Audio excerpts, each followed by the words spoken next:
What's going on, everybody? Welcome to Sector for Nerds, and welcome back to another episode of Star Wars The Clone Wars Retro Discussions. Today we're here to talk about Season 4, Episode 16, Friends and Enemies. This is part 2 of the arc where Obi-Wan goes undercover as bounty hunter and assassin Rako Hardeen, which is a very exciting episode, so we're going to get right into it today. If you guys have been missing this series, first of all, I highly recommend you check it out, because this has been such a phenomenal series, and it's only going to continue to go up from here, you guys, so make sure you guys are checking out each and every episode. If you did miss last week's episode, though, intro guy, let them know what's going down in this episode. Fugitives on the run.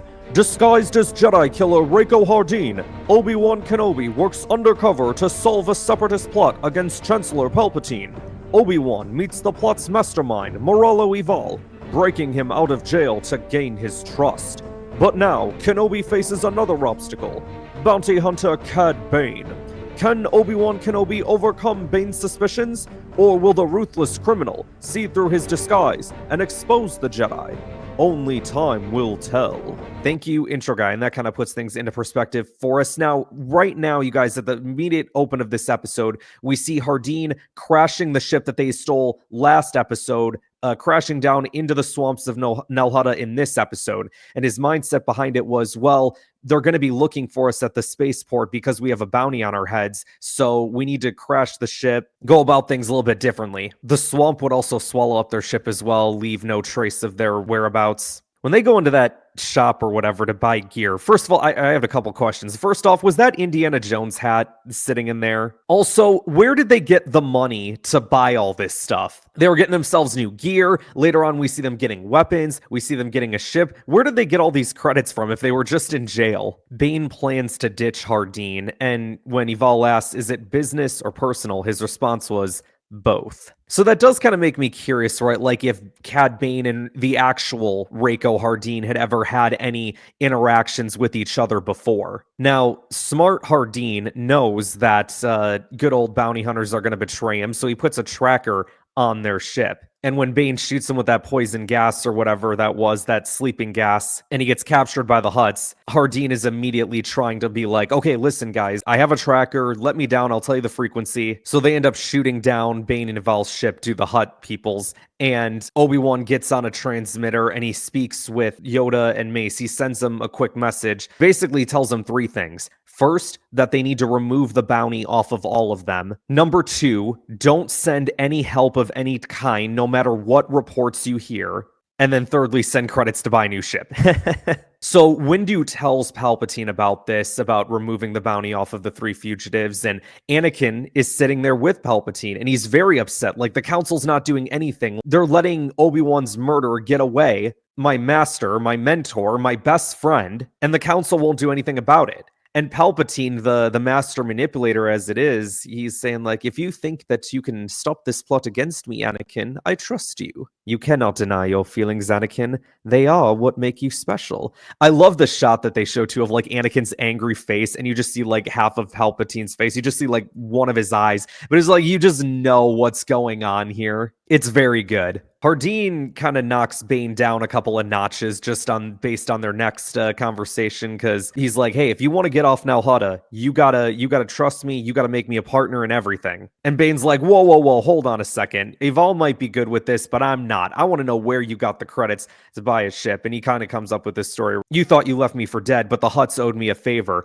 And he says, look, Bane, you would have done the same freaking thing, so don't even get on me, man. Like, the way I see it, we're even now. I love how they leave as Anakin and Ahsoka arrive on Nal Hutta. It's very funny. They walk into this bar, and there's this Ithorian bartender who we kind of see earlier in the episode witnessing the Obi-Wan and Bane thing that we were just talking about. I love how, like, the bartender, he was, like, wearing, like, this translator machine, because, yeah, I mean, Ithorians, at least from the ones I've seen, not any of them really speak Basic. Basic is the Star Wars version of English, by the way. Anakin force chokes the bartender to, get information out of him. And just kind of once again, you guys, like, Ahsoka, the way that Ahsoka kind of looks at Anakin through all this, like, last week she kind of let some stuff go down.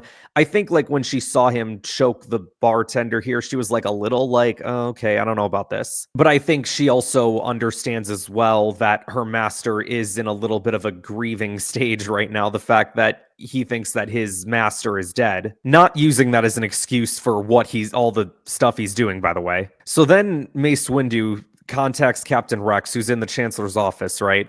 And he's like, I need to speak with General Skywalker. And Rex is like, I can't give him to you at the moment, sir. And Mace just goes, you can't? Or you won't. Luckily, Palpatine steps in to kind of take control of the matter, and he's like, Anakin is on Nal Hutta. Like, he just straight up tells Mace where he is, right? And he's like, he's gonna stop the plot against me. Moralo Evol's already multiple steps ahead of you guys. And Mace is like, look, Chancellor, with all due respect, the Council has a plan in motion right now. And then after they get off the transmission, like, Mace tells Yoda, this is exactly what Obi-Wan didn't want to happen. But Yoda does say that, like, overdue the truth is. Meaning, I think he understands, like, what they've done in this scenario is very, very wrong. Also, going back to that last episode, man, like, they killed a Jedi. Let's not forget that. We can't let that escape what's going on here. There was a Jedi that got killed because of this scenario. The person who sold the Hunters their ship only gave him enough fuel to get to another spaceport, which was owned by his brother. That is hilarious. Christopher, write that one down. I love it when Anakin and Ahsoka get there. They finally catch up to the Hunters, and Ahsoka's like, look, it's Cad Bane. Anakin says, are you sure? She just goes,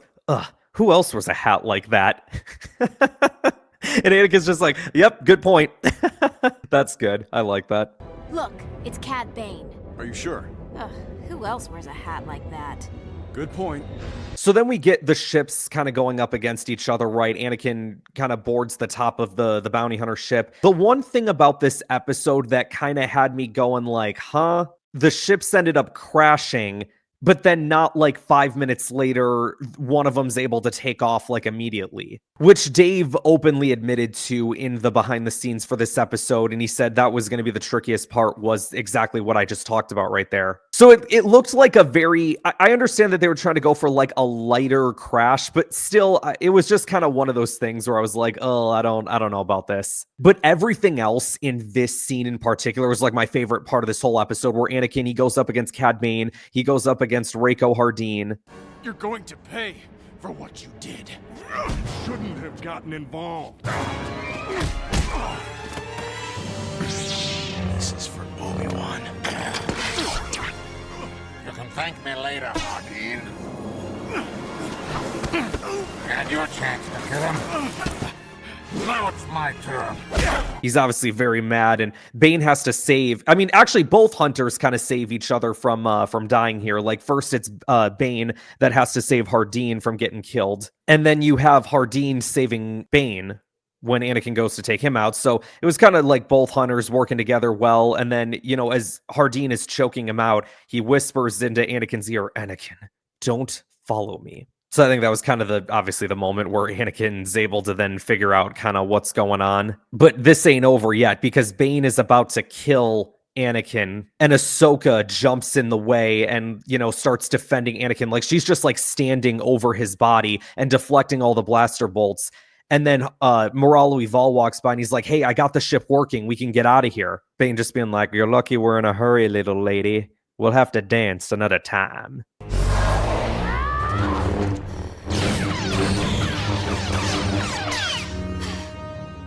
Ship is still operational. I got it working.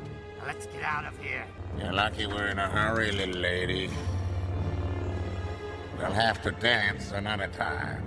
But I just like love the visual of Ahsoka standing over Anakin, like just protecting her master like that. Like, I love seeing stories like that in Star Wars of, like, you know, the master and apprentice relationship and everything. One always looking after the other. Like, we see it a lot in Star Wars Rebels with Kanan and Ezra. Yeah, so then the bad guys end up getting away. Anakin looks at Ahsoka and he's like, Obi-Wan is still alive. Ahsoka's like, I don't understand. What are you talking about? Anakin's like, yeah, to be honest, I don't really know either, but we're going to get to the bottom of this. And then the episode ends. All in all, another really good episode. I would say, like, the first two episodes of this arc were like a good, you know, starting point to kind of like establish the story and everything like that.